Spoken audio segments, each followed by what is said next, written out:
আসসালামু আলাইকুম। সবাইকে স্বাগত জানাচ্ছি আমার দেশ টপ নিউজে। সঙ্গে আছি নাইমুল ইসলাম। শুরুতে জানিয়ে দেব সংবাদ শিরোনাম। হত্যা চেষ্টার শিকারদের খোঁজ মেলেনি, শেখ হাসিনা ও জয়সহ ১১৩ আসামির অব্যাহতি চায় পিবিআই। 4 দেশের বাংলাদেশ মিশনের প্রেস সচিবকে অব্যাহতি। মোস্তাফিজকে বাদ দিয়েই বিশ্বকাপ দল গঠনের সুপারিশ আইসিসির। ঢাকায় নতুন মার্কিন রাষ্ট্রদূত ব্রেন্ট ক্রিস্টেনসেন। তৃতীয় দিনে প্রার্থিতা ফিরে পেলেন ৪১, হারালেন ২৩। এতক্ষণ শুনছিলেন শিরোনাম, এবার জানিয়ে দিচ্ছি বিস্তারিত। বৈষম্য বিরোধী ছাত্র আন্দোলনের সময় রাজধানীর ধানমন্ডি থানায় করা একটি হত্যা চেষ্টা মামলা থেকে সাবেক প্রধানমন্ত্রী শেখ হাসিনা, তার ছেলে সজীব ওয়াজেদ জয় সহ ১১৩ জনের অব্যাহতির সুপারিশ করেছে police bureau of investigation PBI. এ বিষয়ে সম্প্রতি আদালতে চূড়ান্ত প্রতিবেদন জমা দেওয়া হয়েছে। আজ সোমবার ঢাকার চিফ মেট্রোপলিটন ম্যাজিস্ট্রেট আদালতের ধানমন্ডি থানার সাধারণ নিবন্ধন কর্মকর্তা এসআই আবুল বাশার বিষয়টি জানান। তিনি জানান, সম্প্রতি আদালতে ১১৩ জনকে অব্যাহতির সুপারিশ করে আদালতে প্রতিবেদন দাখিল করেছে পিবিআই। এ মামলার পরবর্তী শুনানির জন্য আগামী ৩ ফেব্রুয়ারি দিন নির্ধারণ করা হয়েছে। মামলার সূত্রে জানা যায়, বৈষম্য বিরোধী ছাত্র আন্দোলন চলাকালে গত ৪ আগস্ট ধানমন্ডির সীমান্ত স্কয়ার থেকে কাজ শেষ করে বাসায় ফেরার পথে ধানমন্ডি ২৭ নম্বরে আহত হন শাহেদ আলী। সে সময় ঢাকা কলেজ, সিটি কলেজের কয়েকজন শিক্ষার্থী সহ ৯ জন আহত হন। এ ঘটনায় শেখ হাসিনা সহ ১১৩ জনকে আসামি করে শাহেদের ভাই দাবি করে শরীফ নামের এক ব্যক্তি বাদী হয়ে ধানমন্ডি থানায় হত্যা চেষ্টার মামলা করেন। থানা পুলিশ মামলার তদন্তকালে ৪ জনকে গ্রেপ্তার করে। মামলাটি তদন্ত করেন পিবিআইয়ের পরিদর্শক শাহজাহান ভুইয়া। তথ্যগত ভুল উল্লেখ করে তদন্ত প্রতিবেদনে শেখ হাসিনা সহ ১১৩ জনকে মামলা থেকে অব্যাহতির সুপারিশ করেন তিনি। জুলাই আন্দোলনে আহতদের নিয়ে গ্যাজেট হয়েছে। এ মামলায় যেসব আহতদের কথা বলা হয়েছে, গ্যাজেটে তাদের নাম পাওয়া যায়নি।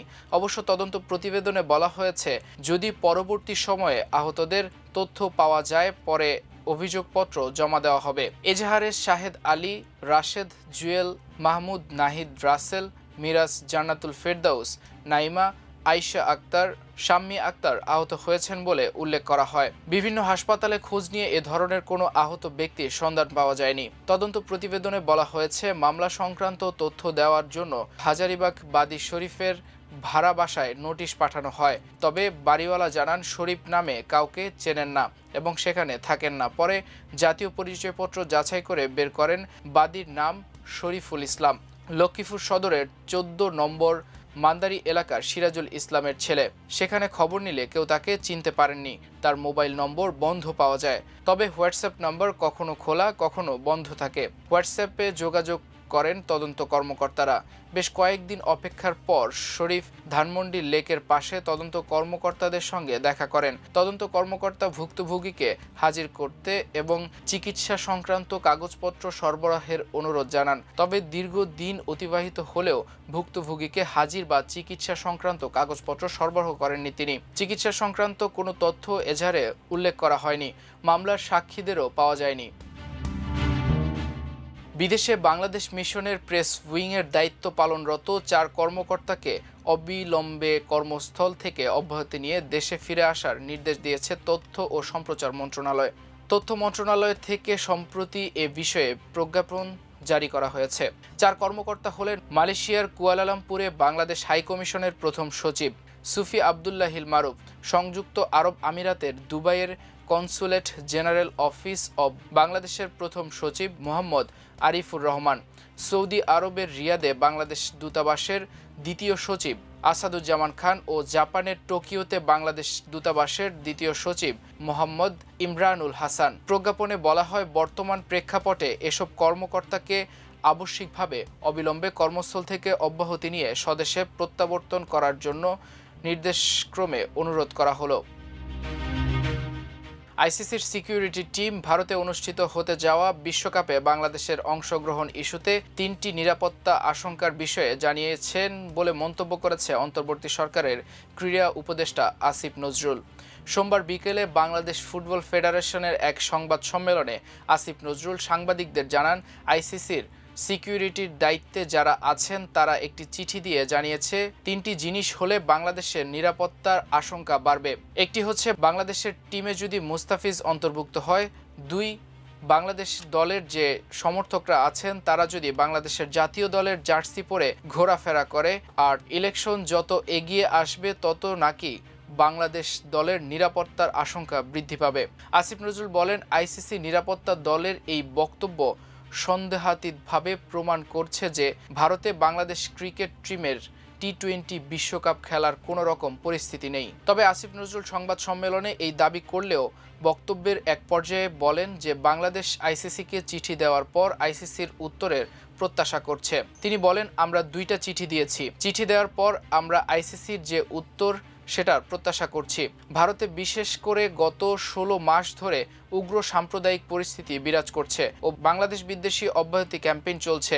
এসব কারণে বাংলাদেশ দলের ভারতে খেলতে যাওয়ার পরিস্থিতি নেই বলে মন্তব্য করেন তিনি। এ সময় তিনি বলেন, এমন পরিস্থিতিতে বাংলাদেশকে শ্রীলঙ্কাতে টি-20 বিশ্বকাপ খেলতে দেওয়া উচিত। এই প্রশ্নে আমরা কোনো রকম নতি স্বীকার করব না বলে জানান ক্রীড়া উপদেষ্টা।